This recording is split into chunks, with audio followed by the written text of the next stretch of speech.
This is a pattern, a dual pattern, which recurs in everything from algorithm design to animal foraging, as I suggested earlier, in recruitment. Do the safe thing, Brian Poole and the Tremolos, also bet on the odd wild card, right? And fortunately, I now have a way to explain it, which I didn't when I talked about this 5 days ago. Bees have a thing called the waggle dance. They do a little dance up the wall of the hive, and it tells the other bees which direction and what distance they should travel in order to find a reliable source of pollen or nectar. Okay? But they discovered when they studied bees, to their slight bafflement, that roughly, it varies, usually 20% of bees ignore the waggle dance completely. They just piss off at random. It's something that we try to do. And they thought this is pretty odd, because evolution doesn't like waste. How come in 20 million years of bee evolution, we haven't kind of evolved bee compliance officers, which demand that everybody obeys the waggle dance completely to maximize our chance of meeting our pollen collection target for Q3. Okay. Now, in the short term, that would indeed pay, right? You would collect more pollen if you demanded every bee simply pursue known, what you might call data-driven information, okay, on existing sources of pollen. In a changing complex environment, what they suddenly realized is if you don't have the random bees, the hive gets trapped on a local maximum and starves to death. Okay? Because 3 things happen. You can't adapt to changing circumstances. If some camels break into your field and eat all your favorite flowers, you don't know where to go next. You can't grow because the size of the hive is constrained by your knowledge of existing pollen sources, and you can't get lucky. Now that point about getting lucky is really, really important. Part of life, which we might call gathering, is make sure we don't starve to death. Part of life, hunting, is trying to get lucky. I think it applies to human activity in hunter-gatherer societies. It applies to algorithm design. It's called the explore-exploit trade-off. Okay? And the argument is, I would argue it's not a trade-off at all. They're 2 complementary activities.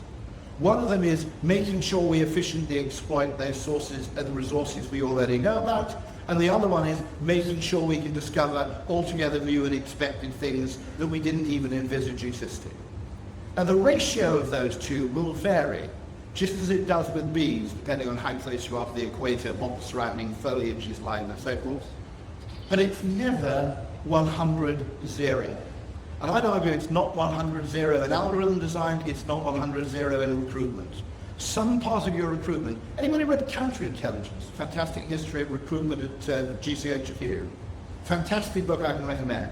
One of the things they did, which the Army also does, is they don't recruit people for a role, they recruit for the person and find the role over time, for example. Fundamentally different approach to this kind of one-in, one-out approach we tend to adopt. And they're very, very different. So just to give an example, the explore is what you might call high uncertainty, search and breakthrough, many small bets, with a few outsized winners. Most of your journeys are a waste of time, but one time in 100 you come back with something which is vastly more valuable than merely a few grains of pollen. It's information about a completely new source of pollen. That's not 4 times as valuable as those grains, it's 100 times, 1,000 times more valuable, okay?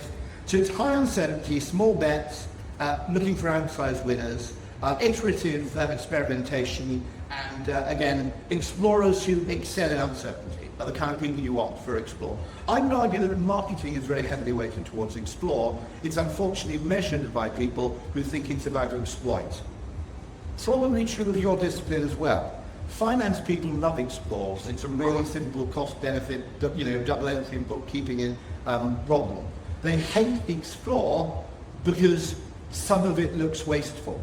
But the waste is an integral part of the whole process.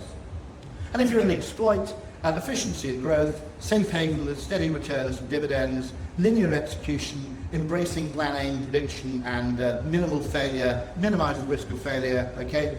And managers who are strong at organizing and planning.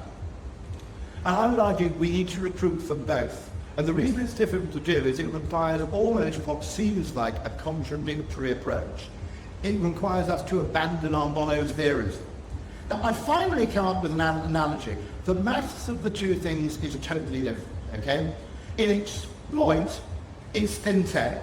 You basically know what you're going to get back from any given journey. There's a very simple bit of maths. Is energy expended on pollen collection less than energy recovered, okay?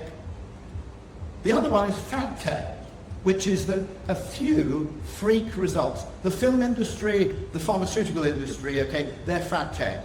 Your 5% of successes pay for all the rest of the dross, okay?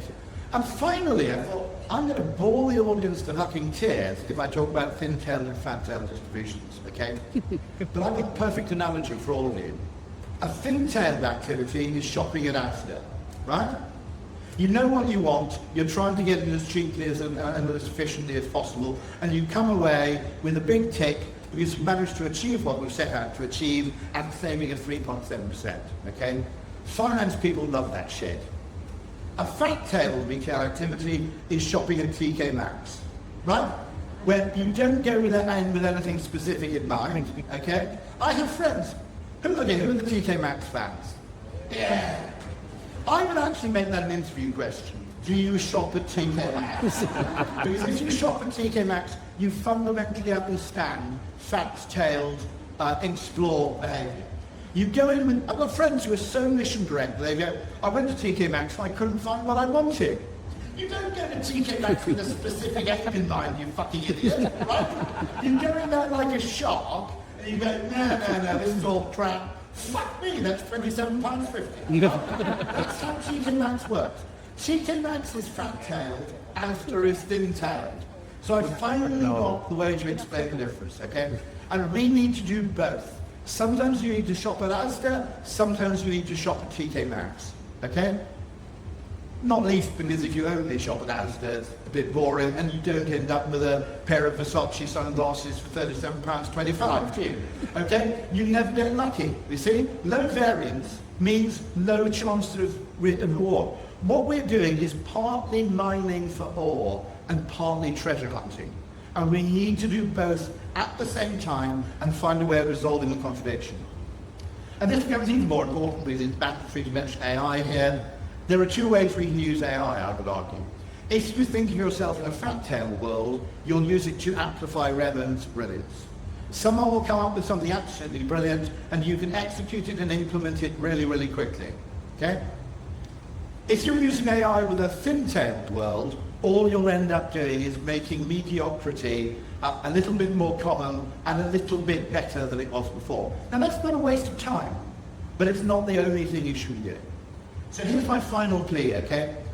Look to psychological solutions and look for them with the mindset of a detective or a treasure hunter, not with the mindset of someone shopping at Asda, okay? And the reason I say that is because those insights are comparatively rare, they're generally not arrived at logically, but when they do actually crop up, they're worth more than rubies. Look for ways in which you can change the paradigms within which people work, and this is my final slide, which is simply, rather than trying to change the world, we can change how people see the world, and when people see the world differently, they behave differently, and that then changes the world. It's much, much easier to change perception than it is to change reality.